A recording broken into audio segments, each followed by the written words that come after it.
Bonjour ou bonsoir, selon l'heure à laquelle vous nous regardez. Je suis votre chroniqueuse audio et animatrice de podcast à l'ODJ Média. Aujourd'hui, je vais vous lire fidèlement une chronique de l'auteur Mustapha Seyimi, intitulée Maroc 2025. Capitalisation diplomatique, qu'on écoutera ensemble dans ce podcast, l'auteur commence son article ainsi. 2025 s'impose comme un millésime d'exception pour la diplomatie marocaine. Les avancées engrangées au cours de l'année consacrent les fruits d'une trajectoire patiemment construite, portée par un leadership royal affirmé et une vision stratégique de long terme.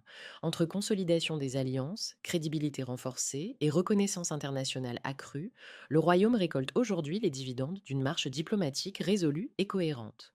S'il fallait retenir un acte diplomatique majeur illustrant les acquis du royaume au cours de l'année écoulée, ce serait sans conteste la résolution 2097 du Conseil de sécurité des Nations Unies, adoptée le 31 octobre 2025 sur la question du Sahara marocain. Celle-ci consacre pleinement l'initiative marocaine d'autonomie, présentée le 11 avril 2007, comme la seule base sérieuse et crédible pour une solution politique. L'autonomie s'y inscrit explicitement dans le cadre de la souveraineté nationale. Cette évolution marque un tournant. Elle rompt avec des décennies d'ambiguïté et de faux débats, longtemps entretenus par le voisin de l'Est et ses relais. Le Conseil de sécurité replace désormais la question dans des termes clairs.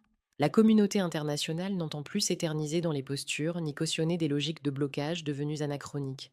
Quant au principe d'autodétermination, si souvent brandi par les voix hostiles au Maroc, il n'a jamais été contesté par le Royaume, mais il s'exerce dans le cadre de l'intégrité territoriale.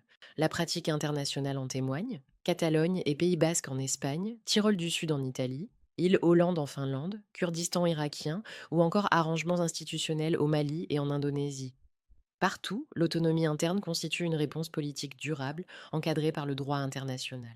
2026 s'ouvre sous des auspices favorables.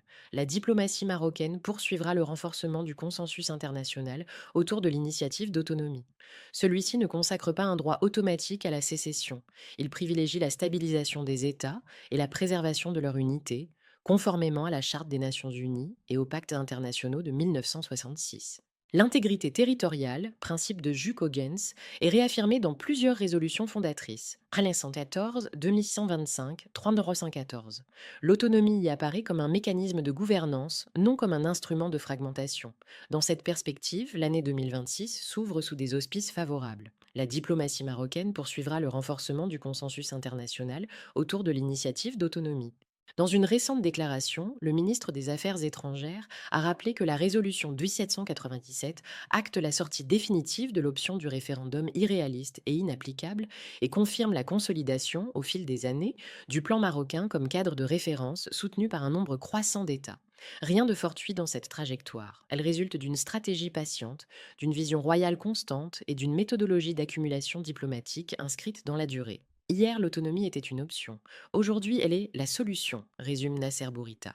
Reste désormais à réactiver le processus négociatoire avec la partie directement concernée, l'Algérie. Malgré sa participation aux tables rondes de Genève en 2018 et 2019, celle-ci s'est depuis retirée du format et s'est même abstenue lors des votes des résolutions 2954 et 2997 durant son mandat au Conseil de sécurité.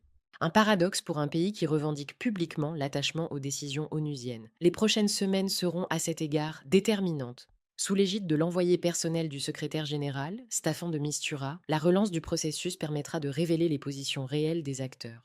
Un véritable test de crédibilité diplomatique. Merci de nous avoir suivis. Je vous donne rendez-vous très prochainement pour une nouvelle chronique sur l'ODJ Média.